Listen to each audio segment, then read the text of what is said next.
Valsad depot में police बस को रोकने के लिए मुसाफिरों के पीछे दौड़ रही थी। इस निर्माण के कारण 5 रूटों पर चलने वाली एसटी बस करीब 1 घंटे तक बाधित रही। बस पड़ाव डेपो पर यात्रियों की भारी भीड़ देखी गई। डेपो मैनेजर को दिए अपने प्रेजेंटेशन में यात्रियों ने बताया कि बस वलसाड से धर्मपुर, कपड़ारा, नानापोंडा, पार्टी, दमन और वापी सहित सड़कों पर अनियमित समय पर आ रही थी। साथ ही समय पर बस नहीं पहुंचने पर यात्रियों को काफी परेशानी उठानी पड़ती है। इसके विरोध में वलसाड डेपो मैनेजर अनिल भाई अंतरा ने यात्रियों के अभ्यावेदन को ध्यान में रखते हुए यात्रियों को हर सड़क पर बस समय पर पहुंचने का आश्वासन दिया।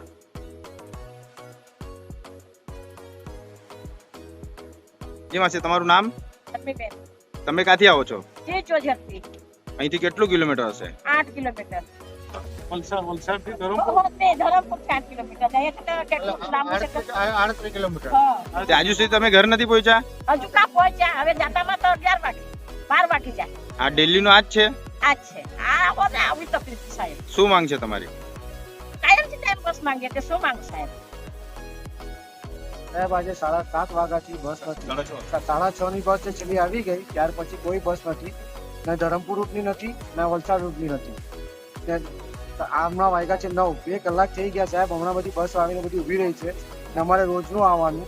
અમને આ જ્યાં જોબ કરે છે એમને એમ થાય કે તાર પાના કાઢે છે. અમે છે સ્કૂલમાં સ્ટુડન્ટ ભણતા હોય, એ લોકો ટ્યુશન ચાલતા હોય કે પછી કોઈ બી નાનું મોટું કંઈ કામ કરતા હોય, કોઈ બી માણસ ટાઈમ પર પહોંચતું નથી સાહેબ. અમારા આ એક દિવસનો ત્રાસ નથી, રોજનો સવારથી ચાલુ થઈ જાય.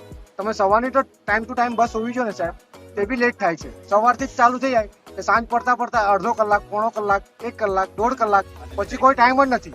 રાતની 9 વાગ્યાની બસ 9:30 વાગે આવે, 10 વાગે આવે, પછી બસ કેન્સલ કરી નાખે કે પબ્લિક નથી. પબ્લિક પર પેસેન્જર હોય છે પણ એ લોકો બસ મૂકતા જ નથી સાહેબ. આજરોજ શું ઘટના બનવા આવી છે? આજરોજ હું આજે સાંજે 7 વાગ્યાથી અત્યારે ડેપોમાં છું, તો હજી સુધી હું ઘરે નથી પહોંચ્યો.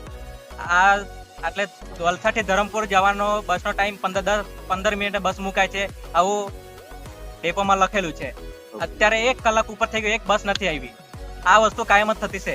કેટલા ટાઈમથી આ વસ્તુ ચાલે છે? આ વર્ષોથી આવું 2-3 વર્ષ થઈ ગયા છે. 2-3 વર્ષથી હું નોકરી કરું છું. 3 વર્ષથી હજુ સુધી એક દિવસ પણ મેં ટાઈમે ઘરે નથી પહોંચ્યો. ફિક્સ ટાઈમે કમ્પ્લેન કરી છે ડાયરેક્ટ મેનેજર સાથે? કમ્પ્લેન અમે લેખિતમાં બી મેનેજરને આપેલું છે. 2023 માં મેં આપેલું, ત્યારે બી કોઈ સોલ્યુશન નહીં લાવેલા. પછી પબ્લિક છૂટી થઈ ગઈ એટલે પાછું કોઈ રજત કોઈ કરી નહીં. અમે વલસાડ ડેપોને પૂછે મેનેજરને બસ ક્યાં છે. વલસાડ ડેપોના મેનેજર એમ કહે કે તમારે ધરમપુર ડિવિઝનની બસ આવી નથી. તમારી શું માંગ છે આમાં?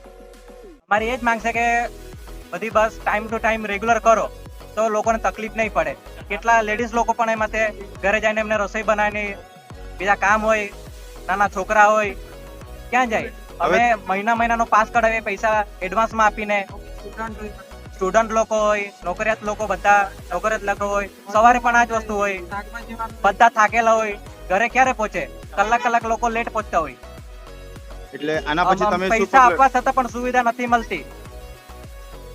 આનું કોઈ સોલ્યુશન લાવતું જ નથી વર્ષોથી. એના ઉપર આ પ્રોબ્લેમ સોલ્યુશન નહીં થાય તો એના પછાડી તમારે શું ઈચ્છો છો? પાછું અમે બસ રોકો આંદોલન કરશું. બધા સામેલ છે કે ખાલી તમે એકલા જ છો?